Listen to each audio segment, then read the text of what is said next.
মনিরার শাহবাগে কিন্তু রাত থেকে আমাদের অবস্থান ছিল, সেই অবস্থানটি এখনও আছে এবং ইনকিলাব মঞ্চের মুখপাত্র শরীফ ওসমান হাদির হত্যার ঘটনায় বিচার দাবিতে কিন্তু যে স্লোগান, সেই স্লোগানটি কিন্তু এখনও চলছে। অর্থাৎ গতকাল রাত থেকে ছাত্র জনতার যে অবস্থান, সেই অবস্থান এখনও আছে এবং তারা ওসমান হাদির হত্যার প্রতিবাদে তারা বিক্ষোভ করছেন এবং এই মুহূর্তে শাহবাগ থেকে শাহবাগের চতুর্মুখী যে সড়ক, সেই সড়কে কিন্তু যান চলাচল বন্ধ রয়েছে। আন্দোলনকারীরা বিভিন্ন ধরনের স্লোগান দিচ্ছেন এবং তারা এখানে ঢাকা বিশ্ববিদ্যালয়ের শিক্ষার্থী থেকে শুরু করে ছাত্র জনতা আছেন এবং আন্দোলনকারীরা যেটি বলছে যে জুলাই যোদ্ধাদের নিরাপত্তা দিতে সরকার ব্যর্থ হয়েছে। এছাড়া ওসমান হাদির খুনিদেরও গ্রেফতার করা যায়নি।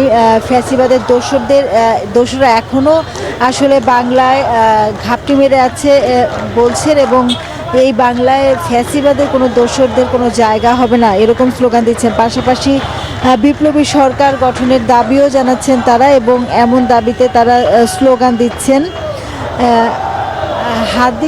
হাদির মৃত্যুর ঘটনায় প্রতিবাদ জানিয়ে গতকাল রাত থেকে যে শাহবাগ মোড়ে ছাত্র জনতা অবস্থানে, সেই অবস্থানটি এখনও আছে এবং হাদির যে খুনি, সেই খুনিরা দেশ থেকে পালিয়ে গেছে এবং এই বিষয়ে খুনি ফেরত না দেওয়া পর্যন্তও কিন্তু